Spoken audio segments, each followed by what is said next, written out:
All right, gang, greetings and welcome back to yet another lesson. The stuff about money they don't teach in school. And today we're talking about interest. A bunch of stuff. And since nobody really wants to see me on screen, I'm going to go full screen here. And we're going to get right into the goods today. We're talking about our bonus question that we started with. How much does the average person spend using a credit card instead of cash? What we know is that people spend more with credit cards than cash typically, but how much? And here's the thing. It's a trap. It turns out that the percentages vary, and research is inconclusive, but we know that people spend more. There's an emotional connection to cash that makes it harder for people to give up. There's an actual physical reaction when you give money up, and if you really want to not spend as much, get bigger bills. Right? So it's harder to spend a $100 bill than a $20 bill or a $5 bill. But in some cases, we've seen that folks will pay almost double for something with a credit card. That's common in things like sporting events. They'll pay more for a ticket to a sporting game on a credit card than they will with cash. People tip better with a credit card than cash too. So it's easier to spend, you're more disconnected from the money, and so that's what's going on. But anyway, that was the bonus question. If you want to catch one of the previous videos, you know how to get into the YouTube channel and look back at session 4. Today, we're going to talk about interest. Specifically how it works and why you actually care. This is going to be really important when we get into some of the investment concepts, because I'm gonna explain why some of these, the ways interest gets computed are really, really important for how you make decisions with your money. So we're going to talk about simple interest, compound interest, and then mortgage interest, which is really simple interest, but it's weird. So, or not that it's weird, it's not well understood. A lot of people make mistakes on it. So I want to show you a little bit about how that works. So let's jump right in. First of all, we need to know the parts for computing interest. This is really important because if you put money in a bank and they're going to pay you on it, how much are they going to pay you? Well, that interest rate is the money that you earn on the money you put in. The amount of money you put in, or the starting amount, is what we call principal. And you can see there's this formula here. I in the front is interest, right? So that's the interest you're going to earn is actually you use your principal, the amount you started with, times the rate, and that is the interest rate you're going to be credited, multiplied by time, right? So we're going to keep a really simple example of simple interest. Let's say that you had $100 and you put it in the bank and they were going to pay you 10%. First off, I would say high five. If you can get 10% interest, you were doing great. But we know in the first year, our $100 will earn $10 in interest. The second year, our $100 will earn $10 more in interest. So we will have had the $10 from the first year, the $10 from the second year, and you can see at the bottom of the screen there, we have $120 in our account now. 2 years, $10 each year. And so on in the third year, where we've got another $10, and the fourth year, another $10. So we're earning the $10 off of our starting value. That is simple interest, is just whatever the part that you put in there, every year you earn interest off of that first value. And you just keep stacking blocks of interest up, and that's how your account grows over time. That's why it's called simple interest, okay? It's just a nice straight line, like stepping up stairs. Well, compound interest is a little bit more interesting. In fact, I love this quote: compound interest is the 8th wonder of the world. He who understands it earns it. He who doesn't pays it. This was written by Albert Einstein, and for most of you watching, it was probably, or not written, but spoken by Albert Einstein, and probably before you were born. Why did he say this? Well, Einstein was a smart guy. I want to show you something today, and this will matter more in future calls as well. This interest formula is a little bit more exotic, isn't it? But it says, well, the amount here that we're going to end up with is our principal, and it's multiplied by a factor, right? So it's 1 plus the rate divided by the time, and then also squared by the time in years. So what happens is, this is an exotic formula. I'm not here to teach you math. I want to show you what this looks like. The concept is actually pretty straightforward once you understand what it's doing. In the first year, it looks a lot like simple interest. And guess what? It could be either a year, or it could be a month, or it could be a day. It's a time period. I chose years because most of us are familiar with it. So in the first year, in our example, 10% interest gets you $10, which means at the end of the first year, you'd have $110. Well, in the next year, you start with $110, but you earn interest on 110, not the 100. So unlike simple interest, we're earning interest on our interest. And you can see what happens. The next year, you've got $121 from the previous year, and then you're earning interest on that. And so instead of it being $11, it's now $12.10. And you add that up, and you've got more money. And then look at that. We keep earning interest. And the year after, you can see again that we've got even more money. We're not, oh, look at that. It's not year 2, it's year 4. There's a little typo on there for you. But you can see we've gone to, at the bottom, the total of $146.41.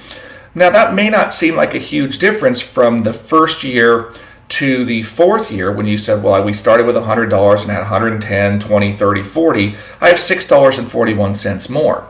But what's remarkable is what this looks like over a lifetime. So we're going to talk a little bit more about that because we're going to do a session in the future called How to Become a Millionaire. And this is going to matter. So I want you to log this away.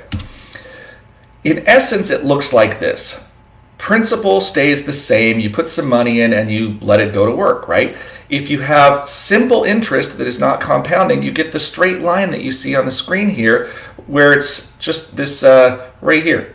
This is our simple interest line. It just kind of keeps growing at a very predictable straight line.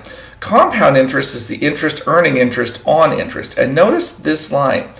Not everybody's going to be familiar with the term slope, but if I were to say, look at how steep the line is. If you were climbing a hill, this one, it's got an incline to it, and so you might have to work a little bit, but look at how this hill gets steeper and steeper. Well, if we were to make this screen extend out, you would see that it just keeps going up, and it gets steeper and steeper and steeper and steeper, because the interest earning interest upon the interest becomes pretty staggering. So it's very important to understand this concept because for many of you that are watching, if you're, say, still in school right now, I mean, maybe you're at home, but if you're still school age, you're under 20 years old and you were to start putting investments in something that we're able to earn 10% per year, it's possible that you could take only a few $1,000s and you could literally turn it into millions of dollars over your lifetime if you had some reasonable investment returns. So when we talk about investments later, I will come back to this concept and remind you of it. But I wanted everybody to understand compound interest is preferable when you are the one that's earning the interest. If you're paying the interest, you want it to be simple interest because it will cost you less. Okay, so that brings me to the most common thing that people do in fact have to pay for with loans is a mortgage. Now, a mortgage is an interesting animal, right? It's usually associated with buying a home. So for many of you, you're not thinking about it, but your parents are. And if you're a parent watching this, you know what I'm talking about, or you hope to know what I'm talking about. When you get a mortgage, what you do is you go to a bank and you say, hey, I would like to buy a home and I'm going to use the home as collateral. Remember when I said collateral on a loan is stuff? And what you're agreeing to is if I don't pay back the loan, you take my stuff. Okay, so we're going to use the house as the stuff. We're going to put some money down, meaning we're going to give you enough money that you're willing to work with us. And then you're going to give us a loan for the rest of the money for us to buy this house. It's computed as simple interest, right? It actually is simple interest for a mortgage, but it's weird because your loan is getting smaller over time. So I want to explain why this works because these are the 3 concepts of interest we need to know. Simple interest, compound interest, and then you need to understand in real life how mortgages work. And I really do think that we avoid this in school. Like you don't learn this next element in school very much. Let's say that we went out and we bought a house and we had to get a $250,000 loan. Maybe the house was $300,000, so you put $50,000 of your own money into it, but you needed to borrow $250,000. And let's say that we can get a loan for 5% interest. That loan for the first year, I'm just going to bring my mouse on screen here, at 5% interest, and I've simplified this a little bit, but let's just say that if we paid straight simple interest for 1 year, we would pay $12,500 of interest per year. 1/12 of that, or 1 month, is about $1,041.67. And what we wanted to have was a mortgage payment of $1,500. And so our principal payment, that's the green up here, right? The interest is what we had to pay to borrow the money. This part here is what we're actually getting to use to buy our house. So look, it's a very small little portion. We're not buying much of the house. In fact, we're buying $458.33 per month, and the total mortgage payment's $1,500. So what happens is next year, we will have paid off some of the house, right? We paid $458 a month. So it'll be almost $5,500 that we paid toward the house, which means we no longer owe $250,000. We now owe less than $250,000. So what's it look like in year 2? Well, $250,000 less $5,500 in payments last year, we now owe $244,500. This is where people sometimes miss the picture. And this is why you need to understand the way interest gets calculated. The loan is no longer $250,000. It's now $244,500.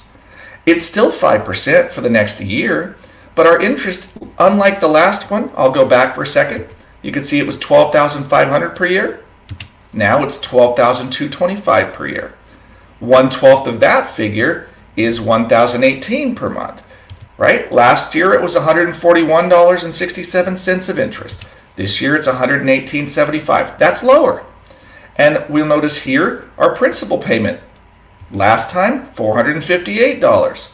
Now, $481. We're paying more toward the house because our mortgage payment is the same. It's still $1,500 each month.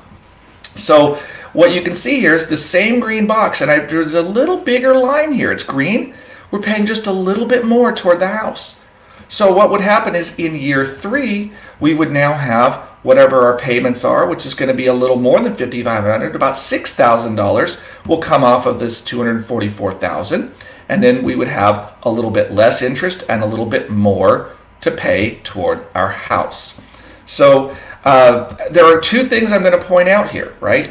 One, the mortgage payment is not your total payment. And 2, this formula can be altered, not the formula, but the result, right? If you want to pay more here, what you can do is pay more than $1,500. So many people will take out a 30-year mortgage, but they will pay an extra payment or 2 per year. And what that does is it accelerates how quickly you pay more against the principal of your loan. And you can see every time you pay more here, you pay less interest. It ends up looking like this. So the mortgage starts out with lots of interest and very little payments toward equity, and then over the course of time, your interest, you're paying less and less interest, and down here you see more and more of the payment is going toward principal until ultimately your home is paid off. It's a simple enough concept, but it's very, very important to understand because many of you are going to want to purchase a home one day, and that's the way it's going to work for you. So being able to pay something off quickly saves you a bunch of money in interest payments over time. So absolutely want to try to accelerate your mortgage payments because of the way the interest is calculated.